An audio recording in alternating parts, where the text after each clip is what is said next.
Today, we are going to explore meditation and how to begin incorporating it into our lives, even if we've never done it before, even if we've tried and quote unquote failed. This is a common question I hear. How do I start adding meditation in if I've never done it before? So we are going to cover that today. In our fast-paced, often chaotic world, meditation helps us feel more calm. It promotes the ability to focus and improves our self-awareness. So first of all, I want to kind of help you understand meditation if this is something that's new to you. It's a new idea or a new concept, or you've heard people talk about it, you've been listening to me for a while. At its core, meditation is a practice that involves training the mind to focus and redirect our thoughts. So it's not about stopping our thoughts altogether, but it's learning to observe them without judgment. And that's the key. That is the thing that is so hard for most of us to do.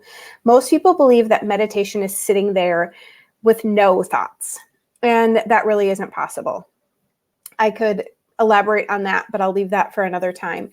The idea is to let these thoughts pass us by and not allow them to take over our attention or our focus. So again, we're training the mind to focus and redirect our thoughts. So when we have these thoughts come up, we're able to put them to the side. We're able to acknowledge them, but not allow them to take over. So when you're starting anything new, but meditation included, setting your intention is a key part of that. It's important to ask yourself, why do I want to meditate? Are you seeking stress relief? Are you seeking mental clarity? Are you seeking emotional balance, emotional regulation? What is the purpose behind you trying to practice meditation? Defining your intention will guide your meditation practice, and it will keep you motivated. So when you feel frustrated that, again, like quote unquote, it's not working, come back to this why. What is your intention? What is your goal with adding meditation to your life?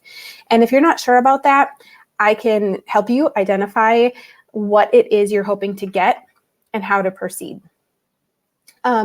When you begin meditation, start small. So starting meditation does not have to be committing hours and hours of your day, hours and hours of your time to practice. Begin with just a few minutes each day.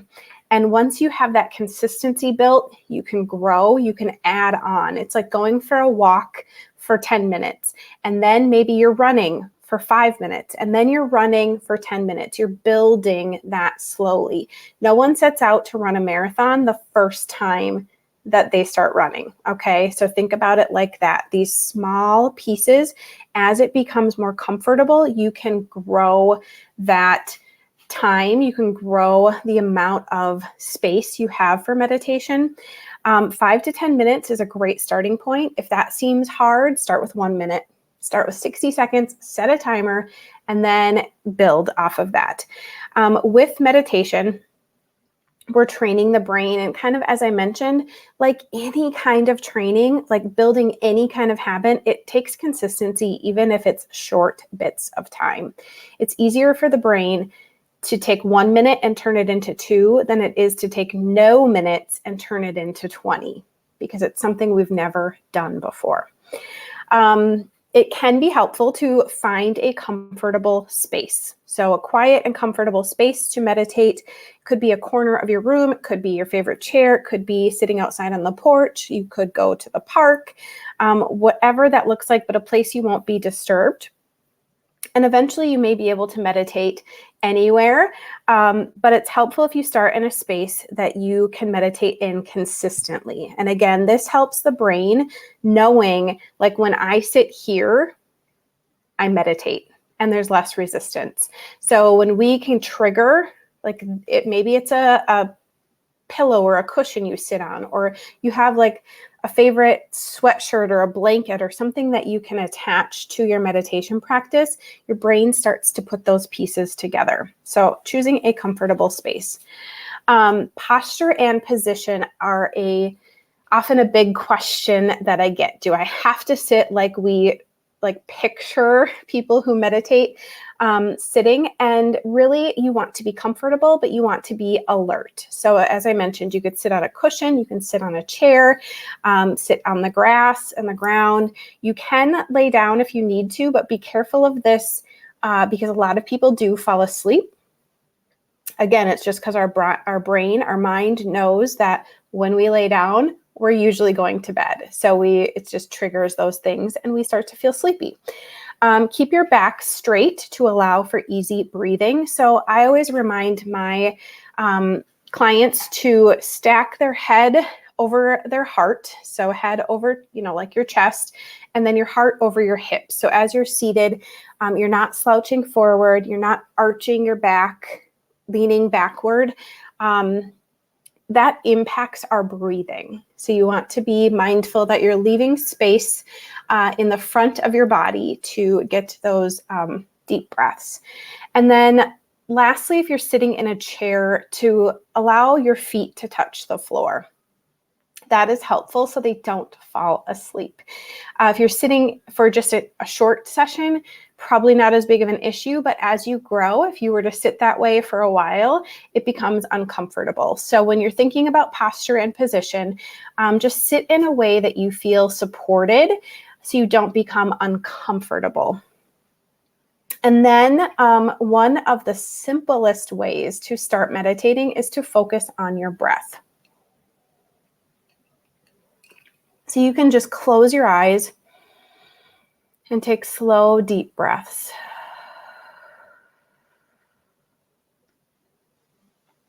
And paying attention to the sensation of your breath as you breathe in, as you exhale.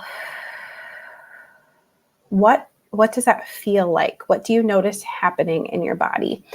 And this is a good practice to learn, just taking these few deep breaths, because we can do this anywhere, anytime. So anytime something stresses us out, anytime we are kind of triggered, so to speak, we can come back and we can breathe and we can just help our body and our mind stay calm. And then a few other things. Be patient with yourself. I always say that patience and persistence are the key to mindfulness, the key to meditation. Your mind will likely wander. It will, like I scratch that. It will wander, and that's okay.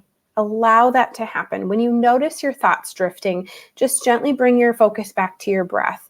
The act of returning to that breath, to those few deep breaths, is a way of redirecting and getting control and focus again.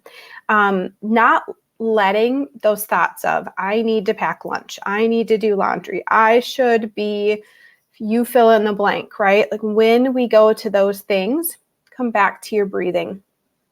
Don't let those thoughts take over. If you are starting on your own, using guided meditations, lots of resources available to all of us, all across the world, and ways that we can access guided sessions, which provide instructions, they provide support, they give you kind of that thing, that place to focus on as you're listening to the teacher's voice and their guidance. If you need help finding a place to start, if you're like, there are so many, I don't even know where to begin, then I'm more than happy to chat about that with you. I've mentioned this a couple of times, but being consistent. So this is crucial when it comes to any new habit, any new thing we're trying to bring into our lives. Being consistent is where you see the progress. So make it a daily habit, just like brushing your teeth, just like eating, just like getting ready for bed. Over time, you'll begin to notice the positive impact on your well-being, on your mental wellness. Sporadic practices are not going to have those long-term results. And again, I like to think about this in connection to training or going to the gym. Once a week, you might feel a little bit better that day, but if you only do it once, you're probably not going to see long-term results as you would if you were going 4, 5, 6 days a week, right? We're getting close. These are hopefully really helpful tips for you. Embracing non-judgment. So I mentioned before to allow our thoughts to come without judgment. And what does that mean? Your experience from day to day will vary. That is completely normal. Meditation is a journey, and every session is an opportunity to learn and to grow. Like everything in life, it looks different for each of us. And so just keep trying until you find what feels good to you, and don't deem yourself a failure if you try once and it doesn't feel good. Try again, try something different, reach out for support. If you try for a couple of days and you're like, I don't really know if I'm feeling this, keep going. Don't allow those thoughts, that doubt creep in where you're like, is this really working? You will start to feel it the longer that you're practicing. And that kind of leads into exploring different techniques. So it's not one size fits all. There's so many options. I like to think about this like the radio, music. We don't all like the same things. Reading books. We don't all read the same things or enjoy the same television shows. And so that's the luxury of having so much available to us. It can be overwhelming, but it's also such a great thing that we can access different tools to figure out what works for us. Lastly, as I mentioned, patience and compassion. So progress in meditation is gradual. It's going to take those little baby steps every day to build up where you start to feel like this is something that I miss if I don't do it. So celebrate those small victories. Be kind to yourself. This is a journey of self-discovery and growth. If you are trying to add meditation into your life, you are a person who is pushing for some growth. You are a person who's discovering more about themselves and who they are and how they want to show up in the world. So every day is a new day to explore. It's a new day full of opportunities, and I invite you to embrace that. Starting meditation is a gift that you give not only yourself, but those around you. A lot of times it's hard to do something for ourselves. And when we realize the ripple effect, that when we find more peace in our days, when we're able to stay calm, that ripples into everyone around us. So meditation is that opportunity to create a place, a space of calm and clarity amongst all the crazy, chaotic hustle and bustle of life. Like that's life, right? It is the one time meditation, taking that space, is the one time of day that you have nothing to do. Nothing to do. So set your intention, start small, embrace the process of learning meditation, of adding this into your life, and you will gradually experience the benefits of this practice. So I encourage you to take these first steps, whether it's just for a few minutes or a little bit longer. Your journey, your practice is yours, and you are really worth investing in your mental and emotional well-being. You're worth it. It's a journey worth taking. So I hope that this was helpful. If you have any questions, you know where to find me.